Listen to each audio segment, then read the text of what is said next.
Salut, salut, salut. Bonjour, bonjour à tous mes amis, à tous mes abonnés. Je pense que vous allez bien. C'est une vidéo.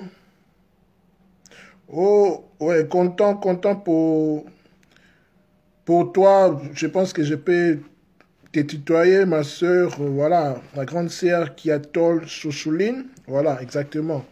Parce que j'ai fait cette vidéo, normalement, il fallait que je le fasse hier, comme je l'avais promis sur mon mur, à 22h30, mais j'étais un peu fatigué, tout cela. Donc, c'est pour ça que j'ai dit que, comme j'ai un peu du temps, je le fais maintenant là. Voilà, peut-être le soir, je peux faire même un autre live si j'aurai de la force. Voilà. Comme je l'avais annoncé, comme vous le voyez comme titre, bien sûr, nous allons parler sur les origines du christianisme. Je l'ai titré « Le christianisme est une religion d'origine kamite », entre crochets. Merci ma sœur Kiatol. Le christianisme est une religion d'origine kamite. Qui dit kamite dit égyptien, donc africaine, bien sûr, négro-africaine, parce que l'Égypte antique, comme vous le savez, était noir, était kamite. Voilà, c'est une évidence, c'est comme ça. 2 points. La légende de Jésus-Christ est en Égypte depuis 10 000 ans. Je répète, nous allons parler sur les origines du christianisme, c'est-à-dire le christianisme est une religion d'origine égyptienne, d'origine kamite, Égypte antique. 2 points. Nous allons parler de la légende de Jésus-Christ en Égypte depuis 10 000 ans. Donc, vous voyez, c'est un sujet vraiment très intéressant, très capital aussi pour nous, parce qu'il faut savoir que la majorité des habitants de la Terre sont des chrétiens. Mais malheureusement, je ne fustige personne ici, je n'accuse non plus de personnes, mais beaucoup de personnes ne savent pas l'origine des choses. L'origine de leur foi, l'origine de leur croyance, l'origine de leur religion. Parce que quand on parle de la religion, de la foi, c'est... Donc tu mets en jeu ta spiritualité, en fait, ta vie. Tu mets en jeu, excusez-moi, tu mets en jeu, ta destinée même. Vous voyez? Donc quand on met foi à quelque chose, il faut savoir d'où vient la chose. La chose vient d'où? C'est très important parce que, comme on dit toujours qu'il n'y a rien de nouveau sous le soleil. Vous voyez, beaucoup pensent que le christianisme est sorti comme ça par magie. Non, il y a un background, il y a un arrière-plan derrière le christianisme. Tout autant derrière les religions dites révélées, entre autres le judaïsme et l'islam. Vous voyez? Donc vraiment, c'est très important. Bonjour mon frère Béli Kabebe. Donc c'est très important de savoir l'origine des choses, l'origine de nos croyances, l'origine de nos fondamentaux, l'origine de nos fondements, l'origine de tout ce que nous avons mis croyance en fait. Parce que l'enjeu est là. En fait, quand tu crois en Dieu ou bien dans une religion, tu es un adepte d'une religion, il faut savoir que tu mets ta vie là en jeu. Il faut savoir du moins la source, les fondamentaux en fait. Vous voyez, c'est très important. C'est pour cela, les titres c'est un peu surprenant, un peu étonnant, un peu choquant. Oui, je prends les risques parce que arrivé à un moment, surtout dans l'ère où nous sommes, l'ère des Verseaux, c'est l'ère de la connaissance, l'ère de la vérité. Bien sûr, je ne dis pas que j'ai la vérité, la science infuse, non, mais je donne ce que j'ai reçu et puis c'est à vous de les peser sur la balance pour voir si je dis vrai ou pas. Donc, les titres, pour commencer, les titres, je rappelle, c'est « Le christianisme est une religion d'origine égyptienne, d'origine kamite, Égypte antique. 2 points, la légende de Jésus-Christ en Égypte depuis 10 000 ans. » Pourquoi je dis ça? Parce qu'il faut savoir, comme je l'ai dit, il n'y a rien de nouveau sur le soleil. Donc, quand on parle de Jésus-Christ, il y a un background, il y a un arrière-plan derrière en fait. Parce que l'histoire de Jésus remonte déjà depuis les âges. C'est pour cela que vous verrez même Paul dire que je vous enseigne comment les mystères cachés qui remontent les âges, depuis les âges en fait, parce que rien n'est nouveau sous le soleil. Voilà, nous commençons. Si vous avez des questions, n'hésitez pas, ou bien des interventions, mais si une personne veut participer en direct, si je pense que ça passe, vous pouvez envoyer une demande et puis nous allons partager. C'est avec un esprit de partage, un esprit d'interaction. Voilà. Donc, il faut savoir que quand nous parlons de l'Égypte antique, Jésus-Christ, c'est la légende de Jésus-Christ. Ici, je ne parle pas si Jésus-Christ a existé ou pas. Je ne dis pas ça, parce que moi, je ne suis pas dans ce débat-là si Jésus-Christ a existé ou pas. Je ne suis pas là, désolé, parce que moi, je vois, en fait, quand on parle de Jésus-Christ, moi, je vois pas forcément une personne, mais un personnage historique. Moi, je m'en fous, en fait. Qu'il ait existé ou pas, je ne suis pas là. Mais moi, je vois, en fait, l'enseignement que la personne de Jésus, mais les personnages de Jésus a su transmettre à nous, à l'humanité, en fait. C'est-à-dire qu'à travers la Bible et à travers les documents sacrés qui nous ont parvenus de Jésus, je prends ce qui est bon pour moi, pour mon évolution spirituelle, pour mon cheminement spirituel ici sur terre. C'est dans cet angle-là que je vois les choses. D'abord, nous commençons qu'il faut savoir que quand nous parlons de Jésus-Christ, il faut voir directement, on parle du mystère messianique. Messianique. Parce que quand on parle de Jésus-Christ, Jésus-Christ c'est d'abord grec. Il faut savoir que Jésus-Christ c'est d'abord grec. Quand on parle de Jésus-Christ, c'est grec. Or que c'est les Juifs, en hébreu c'est Yeshua HaMashiach. Je peux même choquer beaucoup de personnes. Étymologiquement, dans le sens du terme, Jésus-Christ n'est pas Yeshua HaMashiach. Voilà, je suis désolé. Étymologiquement, c'est comme ça. Ça n'a pas de même valeur des mots, en fait. Parce que il faut savoir que les mots sont très, très importants. Très, très importants, en fait. Les mots sont très importants. C'est pour cela, même dans toutes les traditions en fait, du monde, même en Afrique, pour donner les noms à un bébé, c'est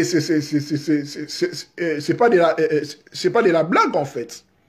Parce que quand on te donne le nom, c'est ton identité, en fait. On prophétise sur ta vie. Ton nom doit avoir du sens, en fait. Ouais, c'est pour cela quand, par exemple, moi, Kalenga, voilà mon nom Kalenga, et puis voilà. Mais quand je me convertis, par exemple, en islam, je change directement les noms. Il faut que je change mon nom, en fait. Je ne serai plus Kalenga. Il faut changer directement les noms. Tu changes ton identité, en fait. L'exemple avec Mohamed Ali. Mohamed Ali, son vrai nom, c'est Cassius Clay. Cassius Clay, on sous-entend que c'est un nom chrétien. Mais quand il est devenu musulman, il est devenu directement Mohamed Ali. Donc l'identité a changé. Donc c'est exactement avec Jésus-Christ. Jésus-Christ, c'est grec. Mais Yeshua HaMashiach, c'est hébreu, en fait. Parce que quand on parle de Jésus-Christ, nous allons le voir, en fait. D'ailleurs, même Jésus-Christ, c'est grec, mais qui tire ses origines de l'Égypte. Nous allons le voir ici. C'est ça même le but de notre titre, la légende de Jésus en Égypte, depuis 10 000 ans. Ça remonte depuis 10 000 ans. Ce n'est pas une histoire de 2000 ans passés. Non, c'est toute une continuité, en fait, qui remonte de l'Égypte antique. Depuis l'Égypte antique, en fait. C'est pour ça que je dis que le christianisme est une religion d'origine égyptienne. C'est une religion qui vient de l'Afrique, en fait. C'est le mystère d'Osiris, en fait. C'est un mythe osirien. Vous voyez, c'est comme ça, en fait, mes frères et sœurs. Si vous doutez, vous pouvez faire des recherches et vous allez voir. Je ne vante pas la roue, non. Voilà. Je disais à propos du nom. Jésus-Christ n'est pas Yeshua HaMashiach. Je suis désolé. Jésus-Christ, c'est grec. Mais Yeshua HaMashiach, c'est hébreu. Quand on parle de Yeshua, nous voyons c'est Dieu sauve. Dieu est mon salut. Mais quand on parle de Jésus, Jésus signifie quoi? Vous allez me dire que Mekalinga, c'est Dieu sauve. Non. Étymologiquement, c'est pas ça. Jésus est une ramification. Est une, traduction des âges à âge, des langues, en fait. C'est pas même grec, en fait. Nous allons le voir ici. D'où vient le nom de Jésus-Christ, et puis, etc. D'ailleurs, même, il faut savoir même, je remonte un peu, que les trois religions monothéistes, c'est-à-dire l'islam, le judaïsme et le christianisme, bien sûr, nous parlons du christianisme, mais il faut que je pose des bases. sont des religions qui ont subi les fausses influences qui sont évidentes des antiquités égyptiennes et assyro-babyloniennes. Quand je parle d'assyro-babylonienne, on parle d'Assyrie et Babylone, c'est-à-dire Sumer, Akkad, l'actuel Iran, Moyen-Orient, Iran, Irak, tous ces mondes-là, en fait. Donc, c'est-à-dire que l'islam, le judaïsme et le christianisme tirent leurs sources de là-bas, en fait. De l'Égypte et de Babylone, de la Mésopotamie. Parce que quand on parle de la Mésopotamie, nous voyons la Syrie, Babylone, Sumer, Akkad, tous ces mondes-là, en fait. C'est de là que tirent les trois religions, la source des trois religions monothéistes, l'islam, le judaïsme et le christianisme. Vous voyez? Donc, il n'y a rien de nouveau sur le soleil. Vous voyez? Donc, ces mystères, c'est-à-dire que les mystères de l'islam, du judaïsme et du christianisme se trouvent dans la culture mésopotamienne, c'est-à-dire en Sumer. En Sumer, c'est grâce aux enseignements du dieu Enki Ea. Enki, quand on parle d'Enki Ea. En Égypte, grâce aux enseignements du sage Thoth, Hermès, Djéouti, voilà. En Grèce, on parle des mystères de Dionysos. De Dionysos et des mystères d'Élusis. En Inde, on parle de Rama, Krishna et Vishnu. Vous allez voir que dans tous ces contrées-là, dans toutes ces traditions-là que j'ai citées, l'Inde, l'Égypte, Grèce, tout cela, on est dit qu'il y a la même chose de ce qu'on voit avec Jésus-Christ des évangiles. Je vais les démontrer ici. Si vous avez des questions, n'hésitez pas. Je vais répondre à des questions, ne vous inquiétez pas. Je vais lire des commentaires, ne vous inquiétez pas. Vous voyez, donc c'est la même chose en fait. C'est pour cela Paul dit que je vous prêche le mystère qui remonte des âges à âges. C'est la même chose en fait. C'est pour ça que je dis toujours, bon, peut-être ça peut être choquant que Jésus-Christ n'a pas inventé la roue. Tout ce qu'il a enseigné, c'est juste les principes qui remontaient déjà depuis l'Égypte, depuis l'Inde, depuis la Grèce, depuis les Sumer. C'est la même chose en fait. Quand on parle de Jésus, en Égypte, c'est Osiris, c'est Horus. Quand on parle de Jésus, en Sumer, c'est Enki, c'est Ea. Quand on parle de Jésus, en Inde, c'est Krishna, c'est Vishnu. Quand on parle de Jésus, en Grèce, c'est Dionysos, c'est Bacchus. Avec le mystère, parce que Bacchus était le dieu du vin. Avec le mystère du vin, tout ça, la Sainte Seine, c'est la même chose en fait. C'est la tradition primordiale. On en parle que de la même chose en fait. Mais revenons avec notre sujet. Je disais que Jésus-Christ n'est pas Yeshua Mashiach. Je suis désolé, mais étymologiquement, ce n'est pas la même chose. Bien sûr, dans la connotation de la foi, ça paraît la même chose, on accepte. Les mystères messianiques a provoqué des troubles mentaux dans le monde. Quand on parle de troubles mentaux, c'est-à-dire que ça embrouille un peu beaucoup de personnes. Mais nous allons le voir. Il faut remonter en Égypte antique pour percer la réalité messianique, pour comprendre en fait l'origine. Parce que si on ne comprend pas l'origine des choses, les principes des choses, on est perdu en fait. Parce que l'original en fait, l'original vaut plus que la copie en fait. Il faut remonter en fait il faut remonter la roue en fait. Il faut remonter en fait la source des choses. Or que la source de la légende de Jésus-Christ remonte en Égypte. Ici, je ne suis pas dans le point où Jésus-Christ a existé ou pas. Je ne suis même pas là. Qu'il existe et qu'il n'existe pas, je ne suis pas là. Moi, c'est l'essence de l'enseignement qui nous sont parvenus en fait, qui m'intéresse. Je vais le démontrer ici en remontant l'originalité pour comprendre en fait, pour corroborer, pour faire la convergence des enseignements de la légende de Jésus en Égypte, c'est-à-dire que les mystères du Christ depuis l'Égypte jusqu'à Jésus des évangiles. Nous allons le voir, nous allons le comprendre. Voilà. Je disais qu'il faut remonter en Égypte antique, au Kamite. Voilà, Kamite, parce que l'Égypte, je disais que l'Égypte, c'était les Noirs. C'est une évidence, en fait. Il faut remonter en Égypte antique, Kemet, pour percer la réalité messianique. Quand on parle de Mashiach, Christ, c'est l'Égypte, en fait. C'est pour ça que c'est très important de comprendre les concepts, les mots, les noms. C'est pour ça que j'aime beaucoup la linguistique, en fait. Bien sûr, j'ai fait le latin philo. Les langues me fascinent beaucoup. C'est dans les langues que nous comprenons les vérités des choses, en fait. C'est dans les langues, dans les mots, dans les principes, en fait. Voilà. Quand on parle de Messie, Yeshua Mashiach, Jésus le Messie, le nom Messie vient de l'Égypte antique avec le nom Messu.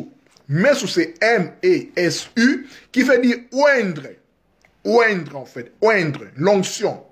Ou bien oint. C'est lui qui est consacré. C'est lui qui est mis à part. C'est un Messie. Le nom Messie vient de l'Égyptien, ou bien on peut le dire ainsi, Messu. M-E-S-U, qui veut dire oindre. Vous voyez? Donc, qui est avant même le Messie des Juifs. Parce que quand on parle des Juifs, le judaïsme, vous êtes sans ignorer que le judaïsme vient de l'Égypte.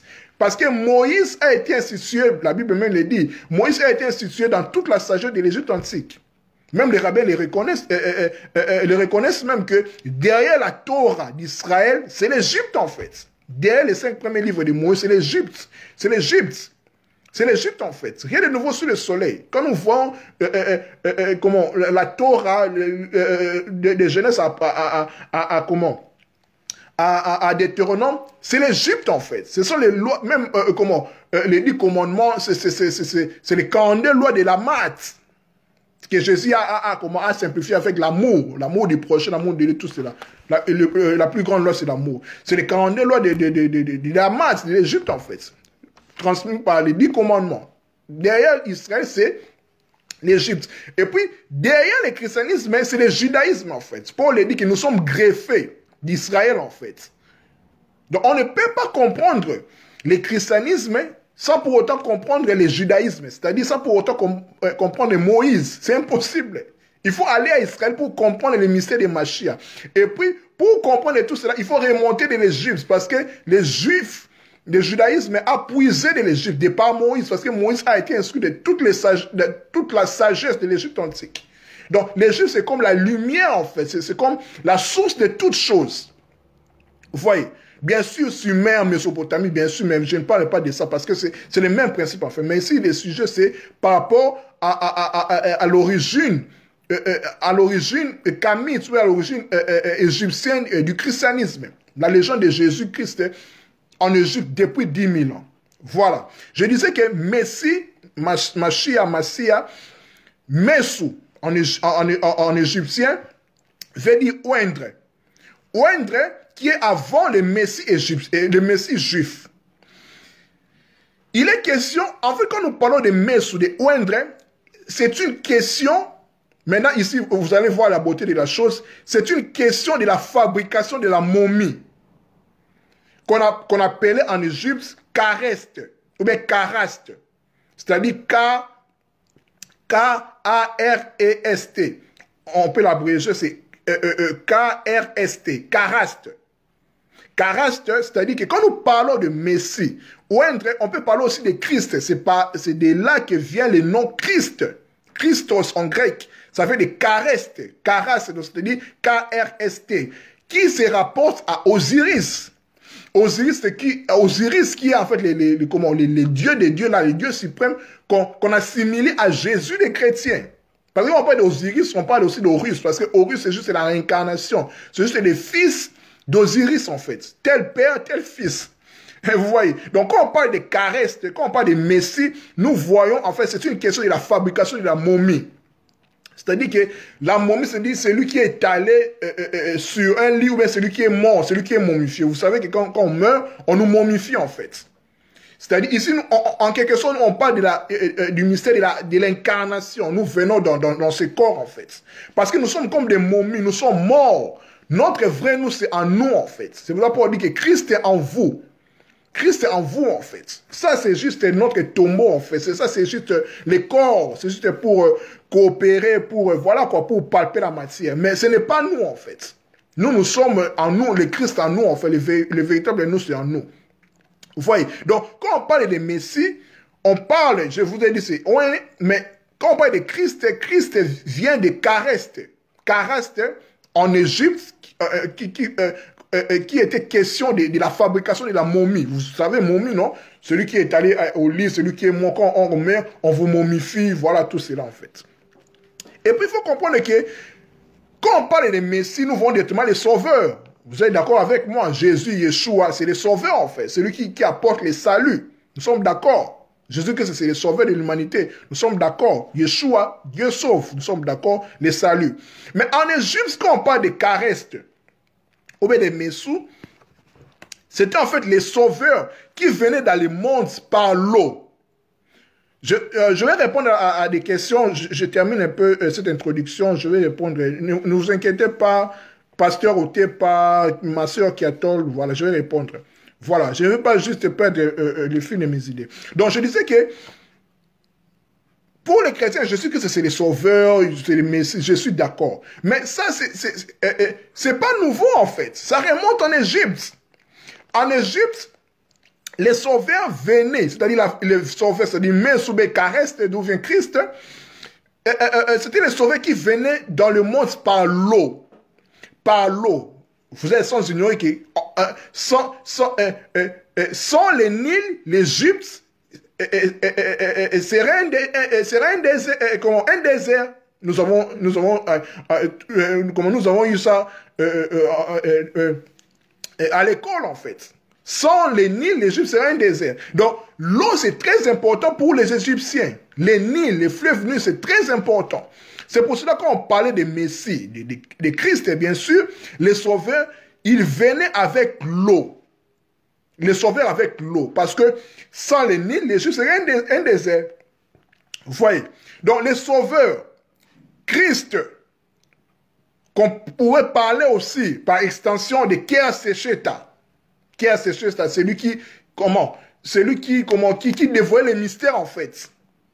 On peut l'assimiler sans pour autant être contredit, sans pour autant avoir peur d'être contredit de Kimbangu, de notre Kimbangu, parce que Kimbangu fait dire celui qui dévoile les secrets. C'est en quelque sorte comme Keasesheta en Égypte. Si j'abuse, je parle sous contrôle de mon frère Kabeb Beli, il peut me contribuer, mais voilà quoi, je suis là pour, comme je l'ai dit, c'est un partage. Donc, vous voyez, donc, les sauveurs Christ, mais Karest, venaient avec de l'eau. Je vous ai dit que l'eau c'est très important pour les Égyptiens, parce que l'eau, les Nils, bien sûr, sans les Nils, l'Égypte serait un désert. Voilà. Donc, il a porté les saluts, étant sauveurs dans le monde par l'eau. Les sauveurs pourront être représentés par les poissons. Voilà là où c'est très intéressant maintenant. Par les poissons. Pourquoi les poissons? Ramenons ça dans l'évangile. Salut ma lipasol, ma jumelle d'amour. Béni Beraka, merci pour ta présence. Donc je disais que l'eau, comme je disais avec les Nils, sans les Nils, les Égyptes seraient un désert. Les sauveurs venaient avec de l'eau. Les sauveurs pourraient être représentés par les poissons, parce que on ne peut pas parler de l'eau sans pour autant faire référence aux poissons. Les poissons, quand les poissons, vous savez bien, les poissons, c'est l'eau. C'est l'eau. D'ailleurs, même les signes astrologiques dans les zodiaques, je parle sous contrôle de ma jumelle Béni Beraka, son signe, c'est l'eau. C'est pour cela, ramenons ça maintenant avec les Jésus des évangiles. Vous allez voir que quand Jésus entre en scène, avec son ministère en environ de 30 ans, il est d'abord baptisé par Jean-Baptiste. Ou au Jourdain. Oh, que Jourdain. Jourdain, c'est en français. Mais en hébreu, c'est Yared Nun. Yared Nun, Yared qui veut dire descendre. Celui qui descend, en fait. Ça veut dire aussi dominer. C'est le même mot avec quand Dieu dit à Adam de dominer. C'est la même chose, en fait. Donc, descendre. Donc, Yared, c'est descendre. Et puis, Nun. Parce que Jourdain, en hébreu, c'est Yared Nun. Yared, c'est descendre. Et puis, Nun, c'est les poissons. C'est les poissons. Vous allez voir que Jourdain veut dire les poissons qui descendent. Qui est ces poissons-là?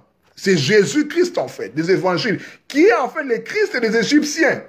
Il descend, en fait, parce qu'il apporte l'abondance avec de l'eau. Vous allez voir même avec la pluie. Dans les pays désertiques, il y a carence d'eau, en fait. L'eau est très importante. On se plaît même dans les Sahel avec le Tchad, tout ça désertique. On a besoin de l'eau, en fait. L'eau, c'est très important. C'est le signe de l'abondance, en fait. Vous voyez? Donc, quand Jésus-Christ est baptisé, il faut le voir que c'est le poisson qui est descendu en bas. Les poissons, là, c'est Jésus, en fait. C'est pour ça que vous allez voir les premiers chrétiens étaient appelés des petits poissons, pisciculi. D'ailleurs, même ça donnait le nom de piscine. Pisces. D'ailleurs, même la constellation du signe du zodiacal du poisson, en anglais, c'est Pisces. Donc, d'où vient la piscine? Piscine, c'est l'eau, en fait. Vous voyez? Donc, les poissons, c'est Jésus, le grand poisson qui descend à Jourdain, en fait. Qui descend, en fait. Qui est baptisé. Dans l'eau, en fait. Vous voyez? D'ailleurs, même, vous allez voir même que Josué, celui qui a succédé à Moïse, est appelé Josué, fils de Nun. Josué, c'est qui? Josué, c'est Jésus, en fait. C'est Yeshua. Josué, Jésus, Yeshua, c'est la même chose. Donc, Josué, en fait, c'est l'image. C'est l'image, en fait. C'est l'ombre de Jésus, des évangiles, en fait. La réalité, si on peut le dire ainsi. Donc, Josué, fils de Nun. Donc, Josué, fils de poisson. Parce que Nun, c'est les poissons. Même en arabe, c'est Nun, c'est les poissons. Vous voyez, il descend, en fait. Donc, dans le Jourdain, Jésus est descendu. C'est-à-dire, le grand poisson est descendu, meurt, en fait. Bon, descend, en fait. Avançons encore. Il a choisi les disciples et les apôtres comme et les apôtres étaient la majorité des pécheurs. L'eau seulement. Toujours de l'eau. Son dernier miracle, c'était quoi? Miracle de 153, un gros poisson. Avançons encore. Quand nous voyons avec, quand les Juifs les demandent,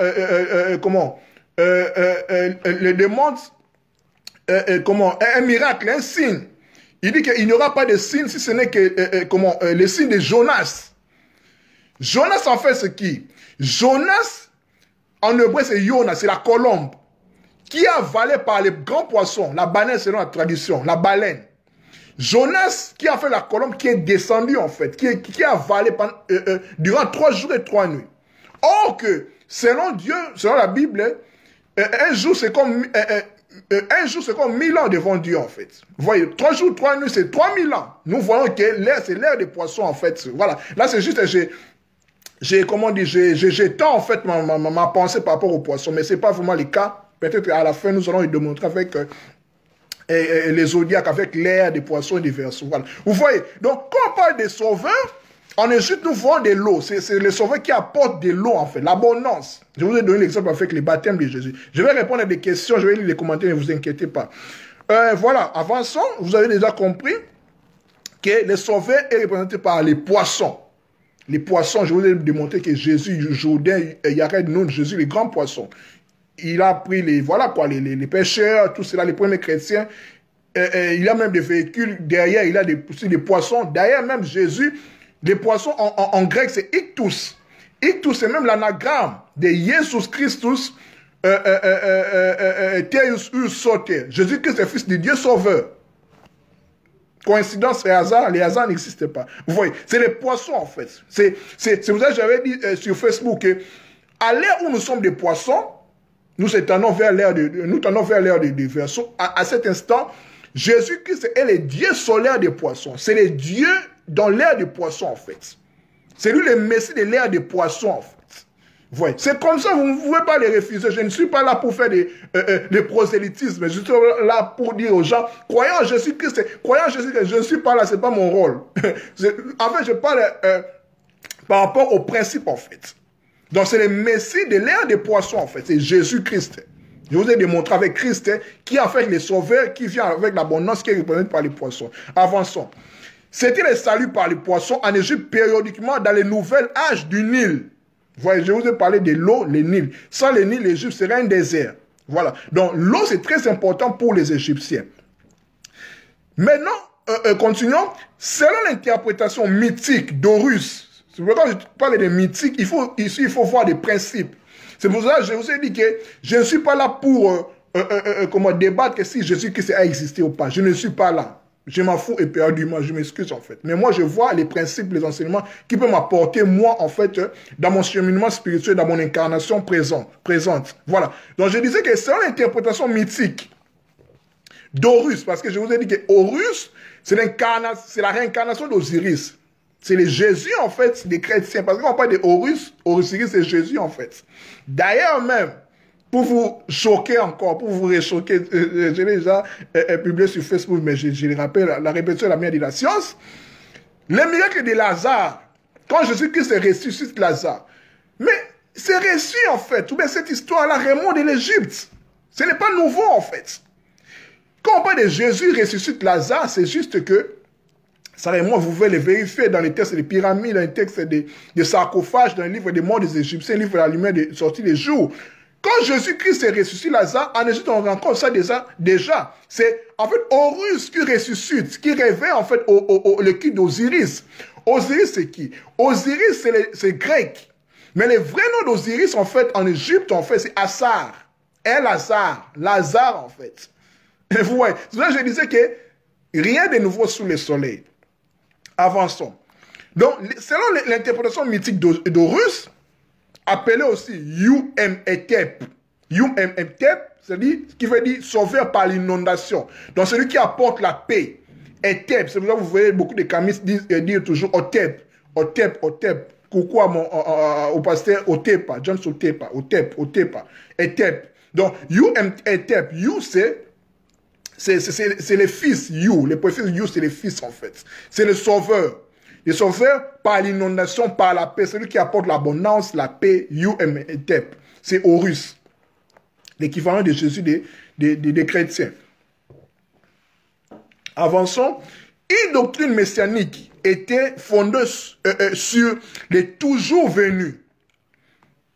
Qui veut dire Messou. Messou, en fait. Que je veux dire Messou Oende. Donc, dans l'esprit égyptien, dans l'esprit kamite, en fait, la doctrine messianique était fondée sur les toujours venus. C'est-à-dire que il venait toujours, en fait. C'est l'enfant qui venait toujours, en fait. Vous allez voir dans la religion chrétienne, on dit toujours que Jésus revient bientôt. Jésus revient bientôt. Mais ces concepts remontent déjà en Égypte, en fait. Il venait toujours des âges à âges. Ici, on parle de l'astronomie, pour ne pas dire l'astrologie, en fait. On parle de la roue du zodiaque, en fait. Parce qu'il venait toujours, en fait. Toujours venu dans Yum-Etep. Il venait avec l'abondance. Il venait toujours avec l'abondance. C'est l'enfant de l'inondation. C'est les poissons. Il pouvait être aussi un taureau. L'aigle, et ainsi de suite. Donc, tout cela, nous le voyons dans les zodiaques, en fait. Zodiaque qui veut dire, en fait, l'animal, bien sûr, vie, roue de vie, en fait. C'est les âges, en fait. C'est les âges. Donc, il revient toujours bientôt. Il était venu, il est venu. Il viendra toujours. C'est le principe des âges. C'est le principe des âges. Jésus revient bientôt. Il faut le voir avec un œil spirituel. Ce n'est pas physique comme ça, non. Même si Jésus revient maintenant, ce n'est pas pour autant que le monde va terminer. Non, on va continuer toujours à vivre. C'est comme ça, en fait, c'est cyclique. Tant que nous sommes sous le soleil, le zodiaque sera toujours là. Il y aura les saisons, tout cela. Vous pouvez lire dans Genèse chapitre 1, verset 24. Quand Dieu a créé le soleil et les grands luminaires, c'est pour fixer les temps, c'est pour marquer les fêtes, les temps, tout cela. Vous voyez, c'est ce que nous devons comprendre par rapport à cela. Donc, il vient avec l'abondance, avec l'inondation. Vous voyez. Donc, ça remonte depuis 10 000 ans déjà, comme je l'ai titré. Donc, Horus, le fils mature. Les fils matures, quand je parle de Horus, il faut directement penser à Jésus, parce que c'est la même chose en fait. C'est identique. Les fils matures, quand on parle des fils, c'est la maturité. C'était un volontaire qui se sacrifiait pour lui-même.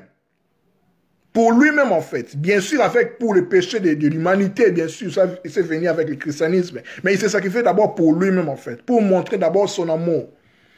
Vous voyez? Donc, pour sa propre substance humaine. Tout cela est représenté par la branche de l'arbre. De l'arbre, en fait. Voilà, c'est ça même le mystère même de l'agneau, de la brebis. Donc, pour faire un pont là, avant de répondre à des questions, là, il faut comprendre avec ces premiers jets, ces premiers dires que la légende de Jésus est égyptien, est kamite. C'est comme ça, ça remonte là-bas. Je vous ai dit que le christianisme est une religion qui tire ses origines de l'Égypte. On ne peut pas comprendre le christianisme et l'enseignement de Jésus sans pour autant remonter, bien sûr, du judaïsme, parce qu'avant le judaïsme, c'est l'Égypte. C'est comme ça, en fait.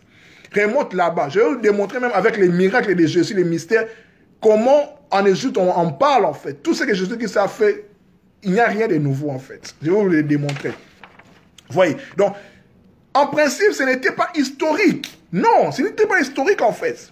C'est cosmique. C'est cosmique, en fait. Ce sont les principes, en fait, célestes. C'est pour ça qu'on parle de l'astro-théologie. L'astro, les astres et le ciel, théologie, l'étude de Dieu, en fait.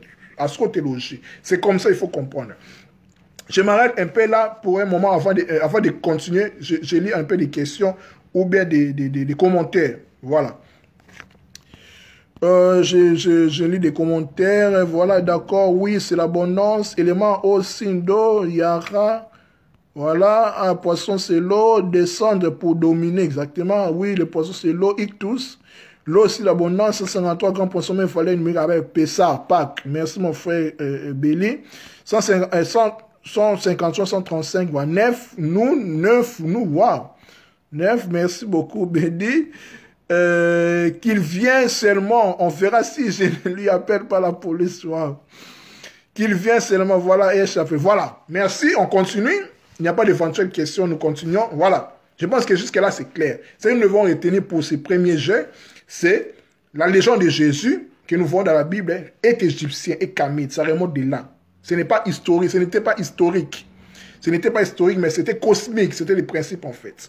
Mais la religion chrétienne a historifié, permettez-moi les termes, a historifié, en fait, a rendu cela historique avec l'histoire de Jésus dans les évangiles. Je ne suis pas là pour dire, il faut pas me poser des questions si Jésus-Christ a existé ou pas. Je ne suis plus dans ce débat-là. Non, je ne suis plus là. Celui qui dit qu'il a existé, vous avez raison. Ceux qui disent qu'il n'a pas existé, vous avez aussi raison. Chacun a son niveau. Moi, je ne suis pas dans ça. Voilà. Continuons. Nous avons dit que Messie, Mashiach, Christ vient de l'Égypte. Je vous ai dit que Messie vient de Messou, de l'Égyptien, oint consacré, voilà, qui était antérieur avant même le Messie juif. Et puis Christ, qui est Christos de grec, qui vient de l'Égypte, Karest, K-R-S-T, qui symbolise en fait Osiris avec la fabrication de la momie. Celui qui est mort, on momifie, vous savez, la momification. Voilà, continuons. Les Messou, les Messies et aussi les princes d'épée. Quand on parle de Jésus, c'est les princes d'épée. Mais ce n'est pas nouveau. Ça remonte déjà en Égypte. Les princes d'épée en Égypte, on les connaissait déjà. Les princes d'épée étaient nés dans le monde à Memphis. Memphis qui était, si je m'abuse, c'était la capitale de la basse Égypte. Si je m'abuse, la basse ou bien la haute Égypte. Voilà, à vérifier. Memphis dans l'Égypte. Il était né là-bas, les Messou, les princes de la paix. Il était né à Memphis, en Égypte. Dans les cultes de Ptah, Ptah, c'est le dieu façonneur, celui qui a créé l'humanité, en fait. Les Ptah, P-T-A-H. Les Messou, les princes de la paix, étaient nés là-bas, dans les cultes de Ptah. Comme les Jésus égyptiens, avec les titres que je vous ai dit, U-M-E-T-E-P. U-M-E-T-E-P qui se référait aux Russes, les Jésus chrétiens, sauvés par l'abondance, sauvés par l'inondation, sauvés par la paix. D'où les princes de la paix. Donc on ne peut pas avoir la paix sans pour autant avoir l'abondance. Parce que l'abondance vient avec la pluie, vient avec de l'eau. Je vous ai dit ici, d'entre les jeux, que l'eau, c'était le Nil. Sans le Nil, l'Égypte serait un désert. Dans les Messou, les Messies égyptiens, les Jésus égyptiens, les princes de paix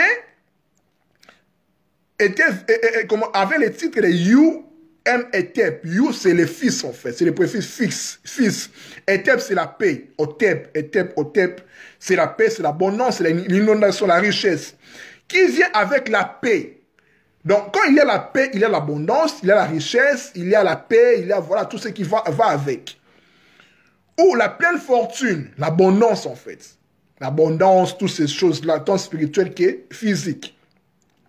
Comme le type d'une jeunesse éternelle, connu comme, on pouvait l'appeler aussi Keper. Keper, celui qui monte en fait, qui monte, avec les scarabées, tout cela, celui qui monte en fait, Keper. Horus d'ailleurs qui va donner le nom comme heure, horizon, hour, Horus, horizon, tout ça, c'est le soleil. C'est le mystère du soleil. C'est pour cela que Jésus, que c'est le soleil de justice. C'est le soleil en fait. Quand on parle de Jésus, c'est Horus des Égyptiens. Il y a de nouveau sur le soleil. Aton aussi, Aton. Aton qui a donné à Adonai. Jésus qui c'est le Seigneur. C'est Adonai, c'est Adon, c'est le Seigneur. Qui remonte en Égypte, on parle d'Athènes, Aton. C'est le soleil aussi. Akhenaton, le soleil. Et vous voyez, Je ne sais pas comment dire. Vous voyez vous-même, en fait, des preuves. Rien de nouveau sur le soleil, en fait. Vous voyez, je vous ai dit que le christianisme tire ses origines de l'Égypte. Je vous démontre ici noir sur blanc. Sans pour autant sans pour autant avoir peur d'être contredit, en fait. Voilà. Vous voyez, Képer, Horus, Athènes, Aton, Adonai, voilà les seigneurs. Atum qui donnera même Adam. Je dis que c'est le second Adam qui vient du ciel, en fait, vous voyez. Néfer, Atum, tout cela, selon les cultes de chaque contrée en Égypte. Il a aussi son nom. Maintenant, écoutez-moi bien. Soyez attentifs. Là, maintenant, ça sera vraiment très, très intéressant maintenant, là. Les Messous, c'est le même principe, en fait. Les Messous, je vous ai dit qu'à Memphis, Aptar, l'équipe de Aptar, c'était Uemetep qui a porté la bon nom, tout cela. Mais son nom à On, On, c'est une région aussi, comment, pas région, mais une ville, je pourrais le dire ainsi, en Égypte. Parce qu'il faut savoir qu'en Égypte, il y avait plusieurs villes. Chaque ville avait ses propres cultes, tout cela. À On, les Messous là, les Jésus égyptiens là, écoutez-moi bien, son nom était Youssas. Youssas, c'est-à-dire I-U-S-A-A-S, ou bien Youssa. I-U-S-A, ou bien Youssou. I-U-S-U. You, I-U, veut dire fils. Les fils. Donc fils, en fait, fils. Et puis ça, ou bien sou, veut dire celui qui vient, qui donnera le nom de Jésus, Yesu, Jesus, Yesu. Ça vient de l'Égypte, en fait. Ça vient de l'Égypte. Ça vient de l'Égypte qui donnera aussi Yeshua, Josué, et puis à travers des langues, tout ça. Tout cela se remonte en Égypte, en fait. Mais c'est son nom à On, de Jésus égyptien, le Messie, en fait. Qui veut dire le Fils, qui vient toujours. Jésus revient bientôt. Ça ne commence pas maintenant, non. C'est depuis l'Égypte. C'est la légende de Jésus dont je parle ici, qui remonte depuis 10 000 ans en Égypte déjà. Ce sont des principes, en fait, cosmiques. Ce sont des principes astro-théologiques. Ce sont des principes qui existaient déjà depuis. Les personnes qui ont écrit la Bible, ce sont les personnes qui ont vu ce qui s'est passé dans la... qui existait déjà au ciel. Ils les ont personnifiés au travers des personnes, en fait. C'est pour ça que je ne suis pas dans les débats où est-ce qu'Abraham a existé, ou est-ce que Moïse a existé, Samson a existé. Non, je ne suis pas là. Qu'ils existent ou pas, je m'en fous éperdument. Permettez-moi les termes, mais je ne vois pas les choses à ce niveau-là. Avant, j'étais ainsi, mais je ne suis pas là, en fait. Moi, je vois ce qui parle des principes, ce qui est de mon intérêt, en fait, pour me faire avancer. Donc, quand vous lisez la Bible, c'est un conseil, en fait, d'amis. Il faut considérer la Bible comme un miroir. Il faut vous voir vous-même là. Quand on parle d'Abraham, il faut voir Abraham. Abraham, en fait, c'est toi. Moïse, c'est toi. Jacob, c'est toi. Samson, c'est toi. Donc, il faut matérialiser, en fait. Il faut incarner toute cette histoire-là en toi, en fait. Parce que nous sommes des Bibles, en fait. Nous sommes des livres, en fait, ouverts. Donc, c'est pour cela même la Bible et les livres sacrés sont là pour notre espoir, en fait, notre espérance. Vous voyez, c'est très important. Donc, je disais que les Messies, les Messous, qui est le prince des paix, les Jésus égyptiens, étaient appelés à On, Youssa, Youssou, qui donnera, en fait, bien sûr, Yesu, Jesus, Jésus, qui veut dire les fils qui viennent toujours. Quand on dit Jésus qui revient bientôt. Mais on parle du zodiaque, en fait. On parle de ce qui se passe au ciel, en fait. Parce qu'il vient toujours. Il viendra toujours. Tant que nous sommes au ciel ici, il viendra toujours. Même si Jésus-Christ vient aujourd'hui, comme on dit, ce n'est pas pour autant que le monde s'arrêtera. Non, ça va continuer. On va continuer de vivre. C'est comme ça. Ce sont des choses qui parlent des ciels, des cieux, en fait. Vous voyez, d'ailleurs même, les Juifs disent que quand le Mashiach, quand le Messie viendra, parce qu'eux ne croient pas en Jésus, que vous savez l'histoire, quand il viendra, il va nous expliquer les choses célestes, en fait. La Torah, c'est les instructions du ciel, en fait. C'est les zodiaques. Ils vont nous expliquer là. C'est pour cela que la Bible ne parle que des choses célestes. La Bible est un livre astronomique, astrologique. Ça ne parle que des choses du ciel, en fait. Mais on les a historifiées, on les a personnifiées à travers des personnes. Samson. Samson qui donne l'exemple. Samson qui veut dire petit soleil. Samson, c'est le soleil, en fait. Samson, c'est le soleil. Sa femme était qui? Dalila. Dalila, quand on parle de Dalila. Dalila, Dalès, Laïl. Laïl, c'est le soleil, c'est les ténèbres. Dalès, c'est les portes. C'est le port du ténèbre, en fait. Des ténèbres, en fait. Donc, quand Samson, on coupe, et comment c'est 13, en fait, qui symbole les rayons du soleil. Donc, c'est-à-dire que Samson entre dans les ténèbres, en fait. Donc, ce sont des choses, on parle des choses célestes, en fait. Mais on voulait juste matérialiser cela pour notre compréhension de comprendre. On a personnifié les gens, en fait. Vous voyez, c'est très important. Donc, continuons. Les messies de l'inondation, comme je vous avais dit, que sans les Nil, sans l'eau, l'Égypte sera un désert. Les messies de l'inondation, les messies de l'abondance, les messies de la paix, les princes de la paix, les messous, il apporte la richesse, l'abondance, tout cela, les sauveurs, c'est comme ça, en fait. C'est comme ça. Depuis les autres, on les connaissait déjà. La naissance du Fils, c'est-à-dire que les poissons, Youssa, bien sûr, Jésus vous donne les poissons, Yared Noun, Jourdain, les poissons qui descendaient en fait, qui est baptisé, les grands poissons, nous sommes dans l'ère des poissons, l'ère des poissons en fait. L'inondation était près du signe de la Vierge, voilà. Maintenant quand vous voyez les zodiaques, la roue du zodiaque, en fait, le signe du poisson a un couple en fait, il y a des couples, il y a le signe du zodiaque, il y a des couples en fait. Il y a 6 couples. Le signe des poissons a pour couple la Vierge. C'est pour ça que vous allez voir que Jésus-Christ a multiplié les poissons et du pain. Le pain, c'est quoi? C'est la Vierge. La Vierge, pourquoi? Parce que la Vierge tient, vous pouvez le voir même sur Google en fait, tient les pieds de blé en fait. La Vierge. C'est pour ça qu'il est né même à Bethléem. Maison de pain. Il est le pain de vie. Il est la parole, le pain de vie. Vous voyez, tout cela, ça remonte de l'Égypte antique, en fait. Rien de nouveau sur le soleil. Vous voyez, donc nous pouvons continuer. Donc, c'est astro-théologique, en fait. On parle de l'astronomie du ciel, en fait. Et puis, voyons aussi quelque chose d'intéressant. Quand on parle de Marie, Marie, mère de Jésus, en fait. Mais ce n'est pas nouveau. Marie, c'est en fait, c'est Hathor Mary, c'est Isis. C'est la reine du ciel, en fait. C'est la mère de Dieu, si on peut le dire ainsi, c'est la religion chrétienne, en fait. C'est Hathor Mary. Hathor, c'est qui? C'est Uteru. Uteru, d'où tire le nom au utérus. La matrice des femmes, là où l'enfant, matrice, c'est quoi? Mater. Matre, madre. Matrice, en fait. C'est l'utérus, en fait. Utérus, c'est la maison d'Horus. Ut, c'est la maison. Eru, c'est Horus. C'est pour ça que j'ai dit dans un post sur Facebook que toute femme qui porte un bébé a la possibilité, a déjà la potentialité de mettre au monde un Horus, de mettre au monde un Jésus, de mettre au monde un Christ, une lumière, un soleil. Parce que c'est la matrice en fait. C'est l'enfant en fait qui est dans la matrice, dans l'utérus en fait. De la mère, matrice, mater.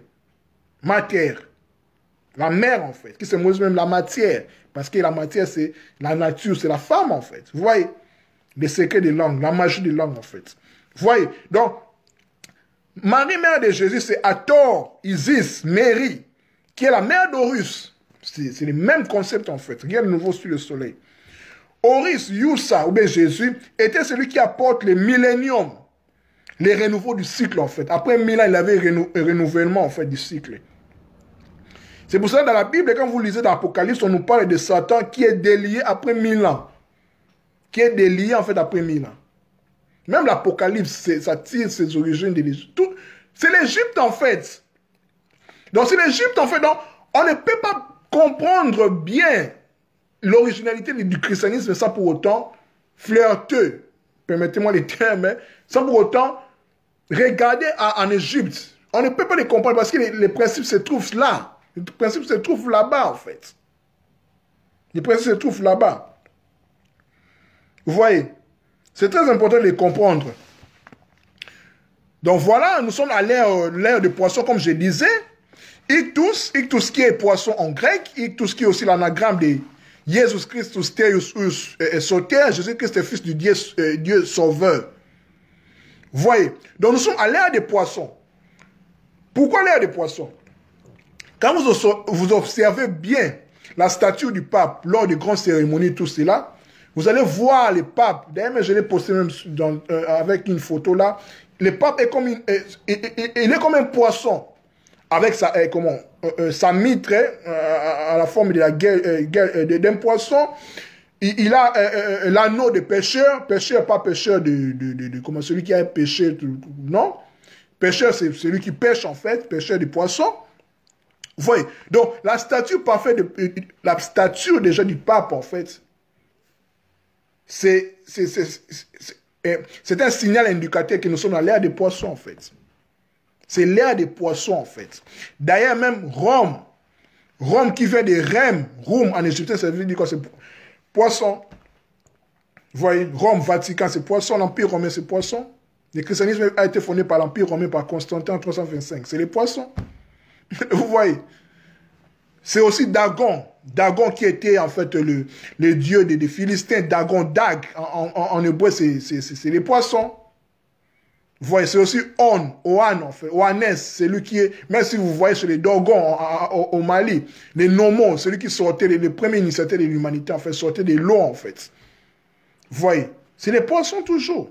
Ce sont les mêmes principes que parlent presque toutes les traditions du monde, en fait. Mais malheureusement, on ne nous a pas enseigné dans nos églises. Donc, je n'accuse pas nos églises, mais voilà, on ne donne que ce qu'on a.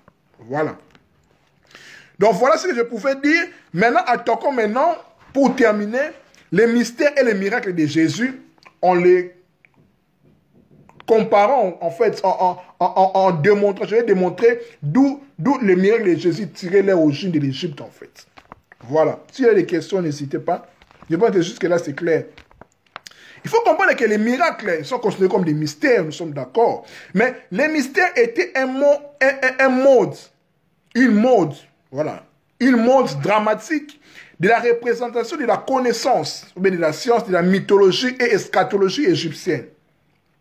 Donc, les mystères étaient un mode dramatique, en fait, pour représenter la connaissance. Parce que les mystères sont des connaissances, en fait. Les miracles sont des connaissances. C'est pour ça que je dis que les miracles n'existaient pas. C'est-à-dire que ça n'existait pas pour une personne qui connaît les choses, en fait. Les miracles sont pour les petits-enfants.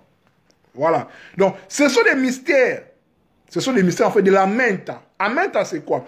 Amenta, A-M-E-N-T-A, qui était, en fait, là où résidaient les secrets du soleil couchant. En fait, les mondes de ténèbres, en fait. C'est là qu'est passé tous les mystères, tous les miracles, en fait. C'est-à-dire que les morts étaient ressuscités. Là-bas, à Menta, les morts étaient ressuscités.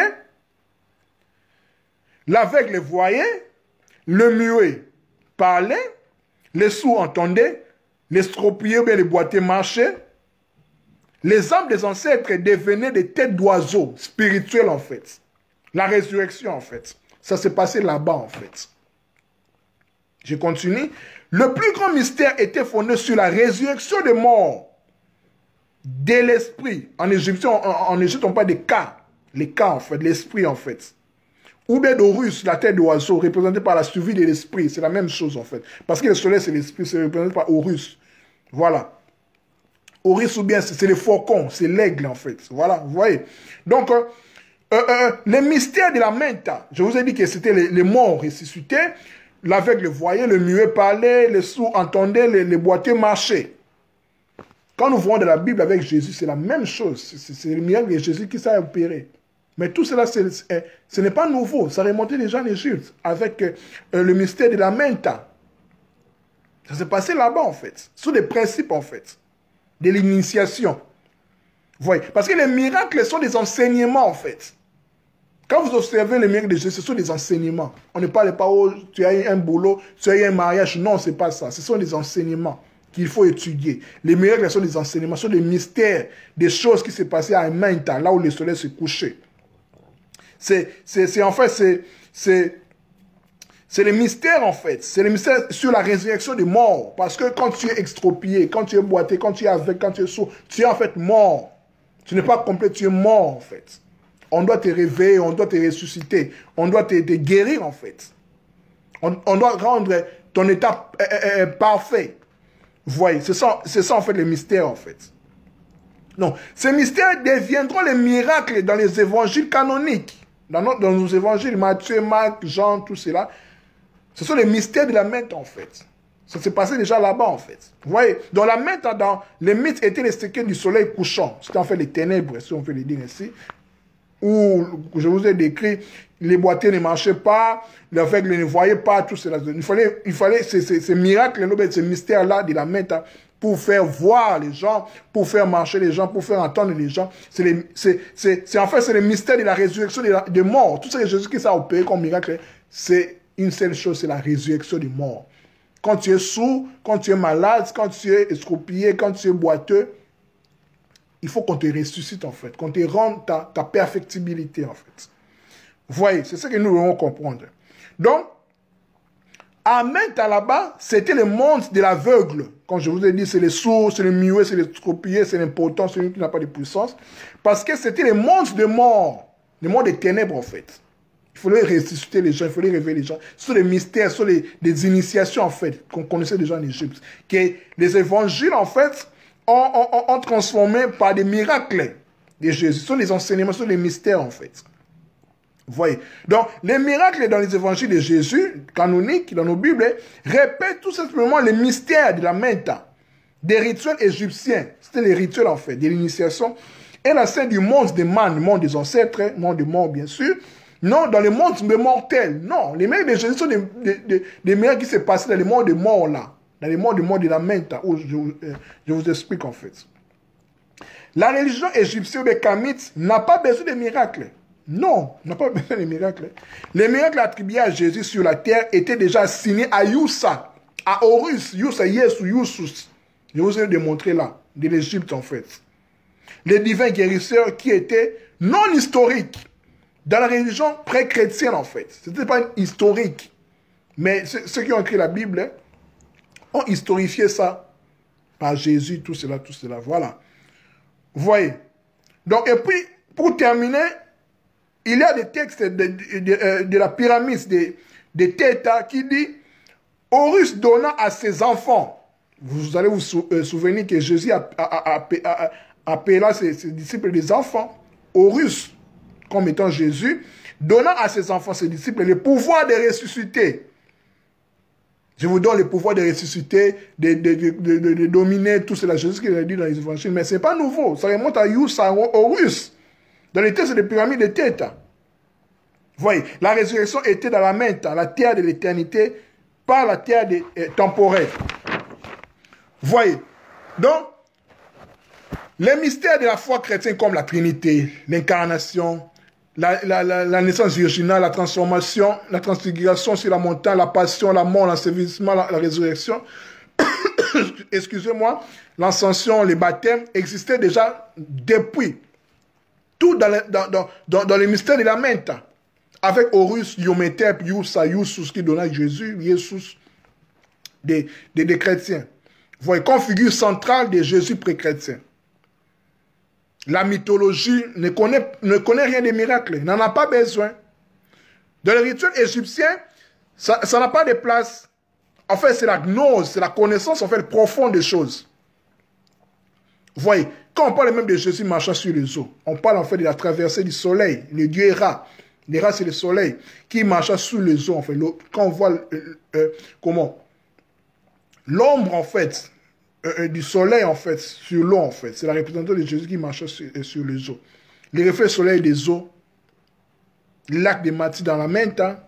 Donc, les miracles ne violent pas la loi de la nature. Les miracles et les rituels ont été convertis en miracles dans les évangiles. Vous voyez. Donc, voilà, mes chers amis, ce que je pouvais vous dire par rapport à notre thème d'aujourd'hui. Le christianisme est une religion d'origine kamite, d'origine égyptienne antique. La légende de Jésus-Christ est en Égypte depuis 10 000 ans. Donc la vidéo va rester sur mon mur. Merci pour votre disponibilité. Je lis les questions s'il y en a. Très édifiant, merci. Porte de la nuit d'Ali, là, bien sûr. Elle sera sauvée en devenant mère, dit que voilà. L'air du poisson apportait quoi à l'humanité? Qu'apportera les... Ok. Ma sœur Kiatol, je pense que tu es là. L'air des poissons a apporté, je dirais, ce que nous voyons en fait, parce que l'air des poissons n'est pas encore terminé. L'air des poissons va terminer officiellement en 2745. En 2745, voilà, ça a commencé en moins 255, c'est-à-dire 255 avant Jésus-Christ. Ça va faire 3000 ans par rapport à comment? Au récit de Jonas. Jonas qui est avalé pendant 3 jours et 3 nuits. 3 jours, 1 jour, c'est 1000 ans. Voilà. Mais nous tendons vers, nous soupirons déjà des bribes de l'air des versos. L'air des poissons nous a apporté l'abondance avec Jésus, l'enseignement de Jésus, tout ce que nous voyons ici, tout cela. Voilà, c'est ce que l'air des poissons nous a apporté. Donc chaque air apporte sa particularité. L'air des versos va nous apporter l'abondance de la connaissance, parce que les versos a pour signe l'air, les vents en fait.